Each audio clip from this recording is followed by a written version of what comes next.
নমস্কাৰ ষ্টুডিঅ'ৰ মাজত মই মিনহাজ লৈ আহিছো এটা গুৰুত্বপূৰ্ণ খবৰ ইজৰাইল হামাছৰ যুদ্ধৰ মাজতে আহিছে এটা ডাঙৰ খবৰ হামাছৰ প্ৰতিনিধি ইছমাইলক ইতিমধ্যে হত্যা কৰা হৈছে ইতিমধ্যে ইছমাইলৰ যি নিৰাপত্তাৰক্ষী আছিল নিৰাপত্তাৰক্ষীকো হত্যা কৰা হৈছে কোনে হত্যা কৰিলে এতিয়াও ৰহস্যৰ আৱৰ্তত এতিয়াও প্ৰকাশ হোৱা নাই কিন্তু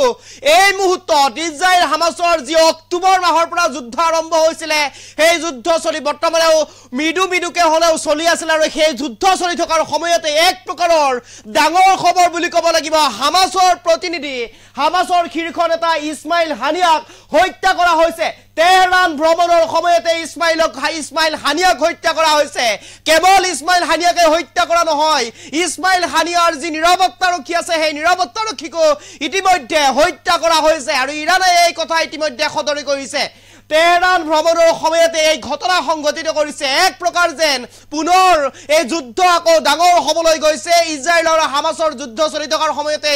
এক প্ৰকাৰ যেন ডাঙৰ খবৰ বুলি ক'ব লাগিব হামাছৰ প্ৰতিনিধি ইছমাইল হানিয়াক ইতিমধ্যে হত্যা কৰা হৈছে আৰু এই মুহূৰ্তত সবিশেষ খবৰ লৈ আহিবৰ কাৰণে চেষ্টা কৰিছো এডিডক্সৰ দৰ্শকৰ বাবে হামাছৰ শীৰ্ষ নেতা ইছমাইল হানিয়াক হত্যা এক প্ৰকাৰ যেন ডাঙৰ খবৰ তেহৰান ভ্ৰমণৰ সময়তে ইছমাইল হানিয়াক কৰা হল হত্যা ইৰাণৰ নতুন ৰাষ্ট্ৰপতিৰ শপত গ্ৰহণ অনুষ্ঠানত অংশগ্ৰহণ কৰিছিল ইছমাইলে আৰু তেহৰানত হৈছিল এই অনুষ্ঠান আৰু ইৰাণৰ ৰাজধানী তেহৰানত নিজৰ বাসগৃহতে হত্যা কৰা হৈছে ইছমাইল হানিয়াক এক প্ৰকাৰ ডাঙৰ খবৰ বুলি ক'ব লাগিব ইৰাণ সেনাই প্ৰকাশ কৰিছে এই তথ্য ইছমাইল হানিয়াৰ নিৰাপত্তাৰক্ষীকো কৰা হল হত্যা কেৱল হানিয়াকেই নহয় হানিয়াৰ নিৰাপত্তাৰক্ষীকো হত্যা কৰা হৈছে কোনে হত্যা কৰিলে এতিয়ালৈকে সেয়া প্ৰকাশ কৰা নাই ইৰাণ সেনাই ইৰাণৰ ফালৰ পৰা কোনে হত্যা কৰিছে কি কাৰণত হত্যা কৰিলে সেয়া এতিয়াও প্ৰকাশ হোৱা নাই ইপিনে লেবাননত ইজৰাইলৰ বিমান আক্ৰমণ হৈছে এটা গুৰুত্বপূৰ্ণ খবৰ ডাঙৰ খবৰ এই মুহূৰ্তৰ বিগ ব্ৰেকিং নিউজ বিমান আক্ৰমণত নিহত হিজবুল্লাহৰ কমাণ্ডাৰ হাজ মহসিন ওৰফে ফুয়াদ চুকাৰ আক্ৰমণত মৃত্যু ৩ জন আহত ৭৬ জন লোক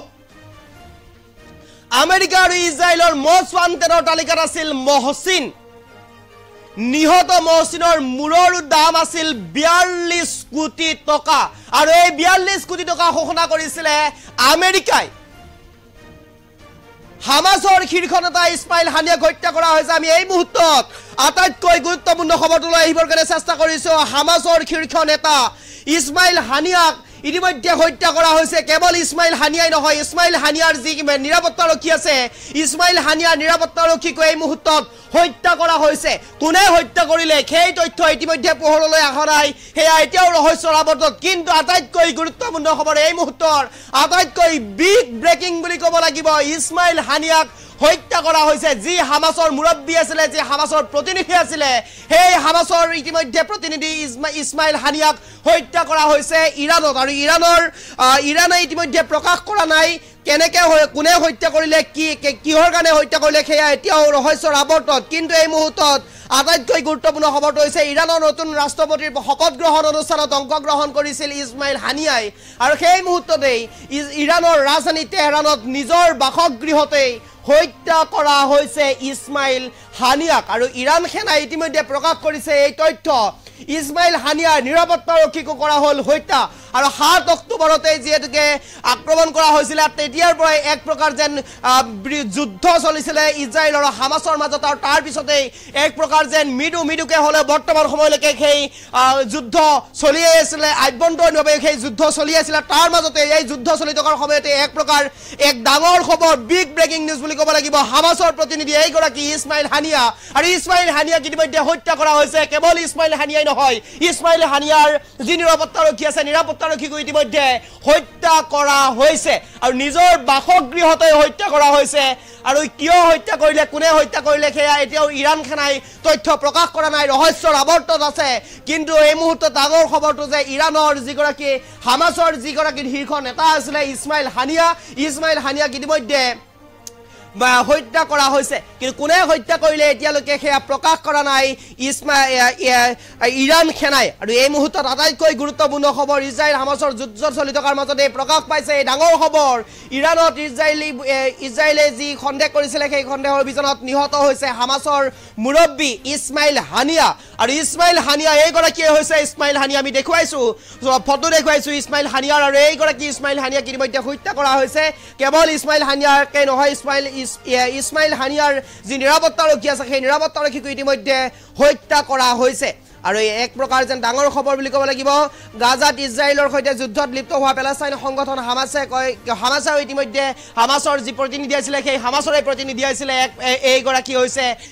ইছমাইল হানিয়া আৰু ইছমাইল হানিয়াৰ ইতিমধ্যে মৃত্যুৰ খবৰে দেশ যদি চৰ্চা হৈছে ইতিমধ্যে সমগ্ৰ বিশ্বতে এক প্ৰকাৰ যেন চৰ্চা হৈছে কাৰণ হামাছৰ যি প্ৰতিনিধি আছিলে এক প্ৰকাৰ যুদ্ধ চলি আছিলে 7 অক্টোবৰৰ পৰা যি যুদ্ধ আৰম্ভ হৈছিলে ইজৰাইল আৰু হামাছৰ আৰু এই যুদ্ধ বৰ্তমান সময়লৈকেও চলি আছিলে আভ্যন্তৰীণভাৱে মৃদুকৈ হ'লেও চলি আছিলে আৰু তাৰ মাজতেই এক প্ৰকাৰে ডাঙৰ খবৰ অহা বুলি ক'ব লাগিব এক প্ৰকাৰ যেন এতিয়া হামাছৰ যিগৰাকী মুৰব্বী ইছমাইল হানিয়া আৰু ইছমাইল হানিয়াক ইতিমধ্যে মৃত্যু হত্যা কৰা হৈছে তেহৰান ভ্ৰমণৰ সময়তে ইছমাইল হানিয়াক কৰা হৈছে হত্যা ইৰাণৰ নতুন ৰাষ্ট্ৰপতিৰ শপত গ্ৰহণ অনুষ্ঠানত অংশগ্ৰহণ কৰিছিল ইছমাইল হানিয়াই আৰু ইৰাণৰ ৰাজধানী তেহৰানত নিজৰ বাসগৃহতে হত্যা কৰা হৈছে ইছমাইল হানিয়াক ইৰাণ সেনাই প্ৰকাশ কৰিছে এই তথ্য আৰু এক প্ৰকাৰ যেনে ডাঙৰ খবৰ বুলি ক'ব লাগিব ইছমাইল হানিয়াৰ নিৰাপত্তাৰক্ষীকো কৰা হ'ল হত্যা কোনে হত্যা কৰিলে এতিয়ালৈকে সেয়া প্ৰকাশ কৰা নাই ইৰাণ সেনাই ইপিনে লেবাননত ইজৰাইলৰ বিমান আক্ৰমণ কৰিছে বিমান আক্ৰমণত নিহত হিজবুল্লাহৰ কমাণ্ডাৰ হাজ মহচিন ওৰফে ফুৱাদ চুকাৰ আক্ৰমণত মৃত্যু 3 জন লোক আহত 76 জন লোক আমেৰিকা আৰু ইজৰাইলৰ মষ্ট ৱান্টেডৰ তালিকাত আছিল মহচিন আৰু নিহত মহচিনৰ মূৰৰ দাম আছিল 42 কোটি টকা আৰু এই ঘোষণা কৰিছে 42 কোটি টকাৰ ঘোষণা কৰিছিল আমেৰিকাই আৰু এই মুহূৰ্তত এই গুৰুত্বপূৰ্ণ খবৰটো লৈ আহিবৰ কাৰণে চেষ্টা কৰিছে নিৰক্ষৰ দৰ্শকৰ বাবে